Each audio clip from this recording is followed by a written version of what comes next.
జగన్మోహన్ రెడ్డి లాంటి నాయకుడు ఈ రాష్ట్రంలో ఉన్నందుకు నేను సిగ్గుపడతా ఉన్నా. రాష్ట్ర ప్రజలు ఈ దుర్మార్గుడి పరిపాలన భరించలేక చీకొట్టి ప్రతిపక్ష హోదా కూడా ఇవ్వకుండా మౌనంగా కూర్చోబెడితే ఈ దుర్మార్గుడు అయినా కానీ రాష్ట్రంపై విషం కక్కుతూనే ఉన్నాడు. ఓడిపోయిన రోజు నుండి ఈ రోజు వరకు ఏదో ఒక విధంగా రాష్ట్రంలో మతాల మధ్య కులాల మధ్య చిచ్చులు లేపి అల్లర్లు సృష్టించి రాష్ట్ర అభివృద్ధి విఘాతం కలిగే విధంగానే ఉంది ఈ దుర్మార్గుడి రాజకీయ క్రీడ. ఈ దుర్మార్గుడు రాష్ట్రంలో ఏ మరణం సంభవించినా ఏ చిన్న ఇష్యూ అయినా దాన్ని కులానికో మతానికో అంటగట్టడం, దాన్ని ప్రభుత్వంపై రుద్దటం, అక్కడున్న ప్రజలను లేదా ఆ కులాన్నో ఆ మతాన్నో రెచ్చగొట్టడం, రాష్ట్రాన్ని నాశనం చేసే దిశగా ఈ దుర్మార్గుడి ఆలోచన. ప్రవీణ్ గారి మరణాన్ని ఏ విధంగా ప్రభుత్వ వచ్చిగా చిత్రీకరించేదానికి ఈ దుర్మార్గుడు ప్రయత్నం చేశాడు.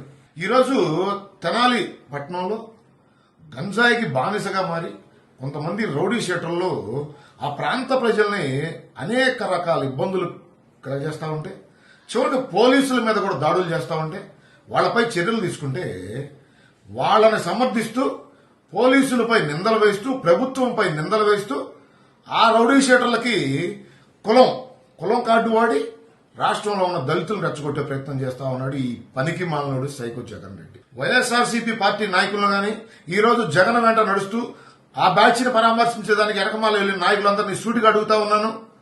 ఇట్లాంటి గంజాయి బ్యాచ్ గనక మీ కుటుంబ సభ్యులను మీ ఇంట్లో వాళ్ళను తలకాయలు పగల కొడితేనో కత్తితో పొడిస్తేనో మీరు ఇదే విధంగా వాళ్ళని సమర్థిస్తారా? రౌడీ షీట్లను సమర్థించేదానికి వెళ్తా ఉన్నారు. సిగ్గు లేకుండా మీరందరూ ఆ పనికి మానవుడికి అండగా. ఇప్పటికైనా ఆలోచించండి. ఈ రాష్ట్రం ఏ దిశగా పయనిస్తా ఉంది, మీరు ఏ విధంగా విఘాతం కలిగిస్తా ఉన్నారు రాష్ట్ర అభివృద్ధికి.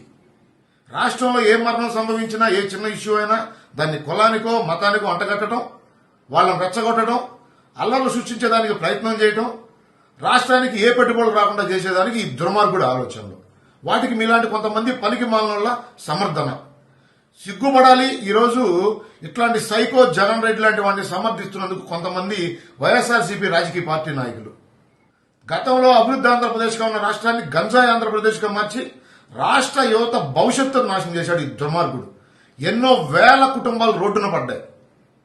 ఈరోజు ఆ గంజాయిని నివారించే దిశగా ప్రభుత్వం పనిచేస్తా ఉంటే ప్రభుత్వానికి విఘాతం కలిగే విధంగా, గంజాయి బ్యాచ్ని సమర్థించే విధంగా ఈ దుర్మార్గుడి పర్యటనలు.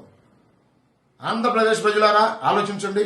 ఈ దుర్మార్గుడికి ఇక జరగబోయే ఏ ఎన్నికల్లో కూడా ఈ పార్టీలకు గాని ఈ పార్టీని అభిమానిస్తూ ఈ దుర్మార్గుడి వెంట నడుస్తున్న ఏ సైకోను కానీ దయచేసి సమర్థించవద్దు.